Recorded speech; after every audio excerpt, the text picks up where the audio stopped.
اپنا قرآن پاک ہدیہ کیا تھا الحمدللہ۔ اچھا ماشاءاللہ، آپ نے پہلے بھی ہمیں بتایا کہ آپ نے جو قرآن مجید مسجد نبوی کو ہدیہ کیا اور کچھ اس کا حصہ آپ نے وہاں پہ لکھا، وہ ہمارے ناظرین کو بتائیے کہ آپ نے کس کس مقام پہ وہ قرآن مجید کے باقی جو عبارات لکھی اور وہ ہدیہ دیا، تو آپ کیسا محسوس کیا، ذرا ناظرین کو بتائیے ہمارے۔ پہلا قرآن پاک میں نے 1 سال میں لکھا، تو اللہ تعالیٰ نے ایسی توفیق عطا فرمائی، میں اپنے اللہ کا شکر ادا کرتی ہوں کہ جب دوسرا قرآن پاک لکھنے لگی تو اللہ تعالیٰ نے مجھے عمرہ کی سعادت نصیب فرمائی، تو میں نے اپنا دوسرا قرآن پاک جو ہے اس کا کچھ حصہ مسجد الحرم کے جتنی بھی مقامات ہیں وہاں پر بیٹھ کر لکھا، مسجد نبوی صلی اللہ علیہ وسلم میں لکھا، حتیم جو کہ خانہ کعبہ کا حصہ ہی ہوتا ہے، میں نے وہاں پر بیٹھ کر لکھا، جبل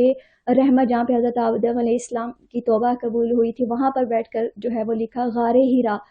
جہاں نبی پاک صلی اللہ علیہ وسلم پر پہلی وحی نازل ہوئی تھی، سورہ علق کی ابتدائی آیات تھی، تو میں نے وہیں پر بیٹھ کر جو ہے وہی آیات قرآن پاک کی وہاں پر لکھی۔ اللہ کی بہت بڑی رحمت ہے کہ اللہ نے اتنی بڑی سعادت سے نوازا۔ مقام جو طائف کا مقام طائف تھا وہاں پر بیٹھ کر بھی جو ہے میں نے قرآن پاک لکھا، اور اس میں جو ہے وہ آب زمزم قرآن پاک کی جو انک ہوتی تھی جس پہ لکھتی تھی، تو اس میں وہ آب زمزم کے ساتھ جو ہے وہ میں نے سارا حصہ شامل کیا۔ اچھا، ہمارا وہاں پہ جو انتظامیہ ہوتی تھی جب آپ وہاں بیٹھ کے لکھتی تھی، ظاہری بات ہے ایک بڑا سعادت ایک انسان کے لیے ہوتی ہے، روحانی، وہاں پہ آپ کو ایک سکون ملتا ہے، انسان کو وہاں پہ جا کے انسان اتنا خوش ہوتا ہے، دل کرتا ہے کہ ساری زندگی بندہ یہاں پہ رہ جائے۔ تو وہاں پہ انتظامیہ نے آپ کے ساتھ کوپریٹ کیا، لوگ آپ کو آ کے دیکھتے تو ہوں گے جب آپ لکھ رہے ہوں؟ جی اوبویسلی چونکہ وہاں پہ رش ہوتا ہے، تو اگر کوئی آپ ایسا کام کرو جو نہ کسی فیمیل کی طرف سے ہوا تو اس کو لوگ زیادہ اپریشیٹ بھی کرتے ہیں۔ جب میں نے لیکن میری حتی الامکان کوشش یہ ہوتی تھی کہ میں اس جگہ پر بیٹھ کر لکھوں جہاں پہ رش نہ ہو، تاکہ یہ نمائش والا معاملہ نہ ہو، تو اس لیے میں چھپ کر لکھنے کی زیادہ کوشش کرتی تھی الحمدللہ۔ اچھا ماشاءاللہ، یہ آپ اب تیسرا قرآن مجید جو آپ لکھ رہی ہیں، اور میں نے آپ کی یہ عبارات دیکھی اور میرا تو ایک دم دیکھ کے ایسا لگتا ہے کہ جیسے واقعی وہ سحر سا طاری ہو جاتا ہے انسان کے اوپر۔ ناظرین، یہ جو عبارات آپ کی سکرین پہ اس ٹائم چل رہی ہے، یہ دیکھیں، ان کی امارہ کی یہ پینٹنگ کی ہوئی یہ ساری چیزیں ہیں، اور یہ ایک بڑا میرے خیال میں بہت ہی زیادہ میں سمجھتا ہوں کہ عقل مندی اور بڑا سینسٹیو ایک آپ کی عبارت ہے، اور اس کے اندر آپ نے اپنے مائنڈ کو کس طرح کرنا، یہ ایک خداداد صلاحیت ہے، اور اللہ تعالیٰ ان جیسی بیٹیوں سے اگر پاکستان کو نوازتا اور ہمارے معاشرے کو نوازتا تو میرے خیال میں اللہ پاک کی ایک بڑی خاص رحمت ہے، اور خاص کر ان کے گھر میں جو ان کے والدین ہیں، ان کی تربیت یہاں پہ جو عیاں ہوتی ہے کہ انہوں نے اپنے بچوں کی کس طرح، لوگوں کی بچیاں دیکھیں آج کل ٹک ٹاکس پہ باہر نہیں آتی، سوشل میڈیا کے اوپر اتنی ویلگیرٹی ہوتی ہے کہ ان کا سارا دن یوتھ ہماری یہ کوئی دیکھتی ہے۔ کچھ ایسا کر جو کہ دنیا آپ کے لیے بھی ترسے اور آپ آخرت بھی سنوار جو، کہ امارا سے سیکھیں۔ امارا، بتائیے کہ آپ اب مزید اس چیز کو زیادہ پروموٹ کر کے یہ ساری چیزیں کرنے کے بعد اگلا کیا سٹیپ کرنا چاہتے ہیں؟ جیسے کہ آپ نے اپنی بات میں ہی بتایا کہ ہمارے معاشرے میں جو ہے وہ رجحان اسلام کی طرف اتنا نہیں رہ گیا، آنے والی یہ جو ہماری جنریشن ہے، تو اسی طرح جیسے میں اکثر میری نظر سے جو ہے وہ ایسی ویڈیوز گزرتی ہیں جس میں ہماری مسلمان بہنیں جو ہیں بنا نقاب کے جو ہے وہ اس طرح کے اللہ بس بچائے، تو میں یہ چاہتی ہوں کہ یہ جو اسلام کا علم ہے، یہ خوبصورت جو اللہ تعالیٰ نے ہمیں اور ہمارے پیارے نبی صلی اللہ علیہ وسلم کہا کہ یہی کامیابی کا راستہ ہے، کوئی اور راستہ نہیں ہے، تو وہ جتنے بھی دوسرے راستے ہیں وہ وقتی طور پر ایک آپ کو خوشنمائی دیتے ہیں، خوش دلی دیتے ہیں، لیکن اصل میں جو کامیابی ہے جو دنیا اور آخرت کے، وہ قرآن ہے، وہ اسلام ہے۔ تو میرا مقصد یہ ہے کہ ہماری جو آنے والی جنریشن ہے وہ اسلام کے ساتھ جڑے، قرآن کے ساتھ جڑے، جو ہماری نہ صرف دنیا کے لیے بلکہ آخرت کی کامیابی کا ذریعہ ہے۔ ہمارا یہ بتائیے گا کہ جب آپ یہ لکھنا چاہ رہی تھی تو کیا یہ پہلے بھی کوئی پینٹنگ وغیرہ کرتی تھی؟ جتنی آپ نے یہ خوبصورت قرآن مجید کی تحریر لکھی اور عبارات قرآن مجید کی آپ نے بنائی، اور اس میں آپ نے ایک مصنف کی طرح آپ نے وہ چیزیں ایسے بنائیں جیسے بندہ اس کے اندر بیٹھا ہے، تو یہ چیزیں آپ پہلے بنایا کرتی تھی چھوٹے جب آپ کی ایج تھی، ینگ تھی،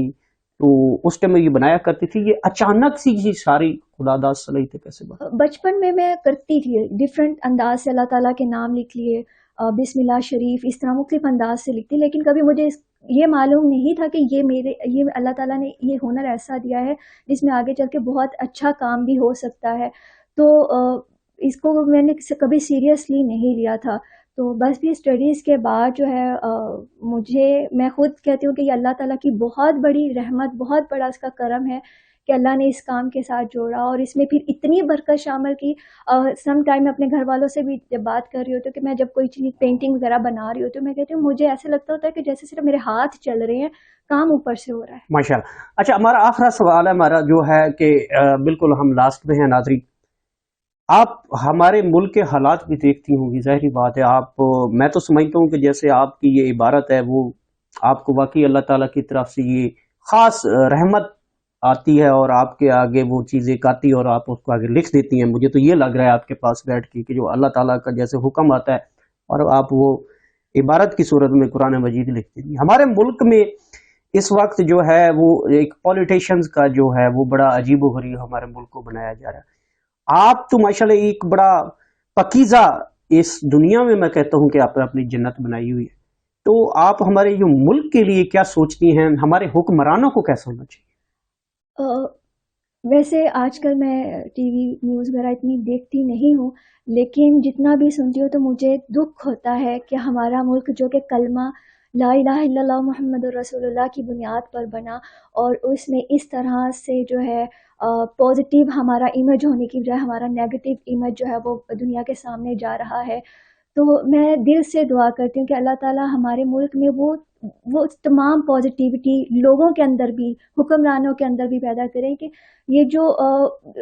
دنیا کی چیزیں ہیں نا، یہ دنیا میں ہی رہ جانے، چاہے وہ کرسی ہے، حکومت ہے، کچھ بھی. اللہ تعالیٰ نے اگر آپ کو کوئی ذمہ داری دی ہے حکومت کے طور پر یا کوئی بھی ایسا کام دیا ہے تو میں سمجھتی ہوں یہ اللہ تعالیٰ کی طرف سے دی گئی ذمہ داری جو ہے اس کو سمجھنا چاہیے کہ یہ آپ کے اوپر ذمہ داری ہے اور اس کو ذمہ داری کی حیثیت سے ہی لینا چاہیے. تو یہ تو بس ہماری یہ جتنے بھی لیڈرز ہیں یہ ہمارے لیے جو ہیں وہ عام عوام کے لیے سوری میں بس کر سکتی ہوں. ہاں ٹھیک ہے، چل میں بات کوئی اور کرنا چاہ رہی تھی. تو ایکچولی میں جتنے بھی ہمارے آج لیڈرز ہیں میں ان کو صرف یہی کہوں گی کہ آپ ہمارے لیے رول ماڈل ہیں. تو اگر آپ لوگ اس طرح سے کریں گے تو ہماری نسل جو ہے وہ کیا سیکھے گی؟ وہ نیگیٹیوٹی ہی لے گی اور نیگیٹیوٹی کو ہی پروموٹ کرے گی. تو ہمیں جو ہے وہ ہر کام کو اپنے ملک کے فائدے کے لیے سوچنا چاہیے کہ جو ہمارے ملک کے لیے بہتر ہے. ہمیں تو لیڈ کرنا چاہیے دنیا میں، بجائے اس کے کہ ہم کرسی کی جنگ میں لڑ رہے ہیں. بہت شکریہ. ہمارا دیکھیں ناظرین، آج کل کی جو ہماری یوتھ ہے خاص کر ان کے لیے میسج ہے. آپ ٹک ٹاکس بناتے ہیں، آپ ویلگیرٹی اتنی دکھا رہے ہیں سوشل میڈیا پہ. اب گھر میں آپ کسی بھی فیملی میں چلے جائیں تو ہر موبائل کے اوپر ٹک ٹاکس اور اس میں ناچ گانے کی، آپ جہاں پہ وہ اسلام کا قلعہ سمجھا جاتا تھا پاکستان کو، اور لا الہ الا اللہ کی بنیاد پہ ہم نے اس ملک کو حاصل کیا. اور آج ہماری یوتھ جو ہے یونیورسٹیز میں MA کر کے PhD لوگوں کو بھی شاید میرے خیال میں جہاں تک میری چھوٹی موٹی ریسرچ ہے، کچھ لوگوں کو قرآن مجید سیدھی طرح پڑھنا نہیں آتا، ان کو اسلام کا کچھ بھی نہیں پتا. آپ اتنی ڈگریاں کر کے کہاں لے جاؤ گے؟ آخرت بھی تو ہے، اللہ بھی ہے، حساب بھی ہے، قبر بھی ہے. تو یہ کیسے آپ امتحانات پاس کریں گے؟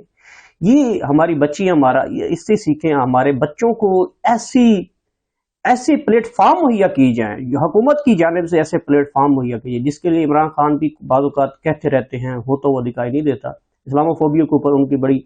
ایک جو ہے آواز ہے اس کو اٹھایا گیا اور خاص کر جو ہے اس کے اوپر سراہا گیا یونین کی قومی اسمبلی جو ہے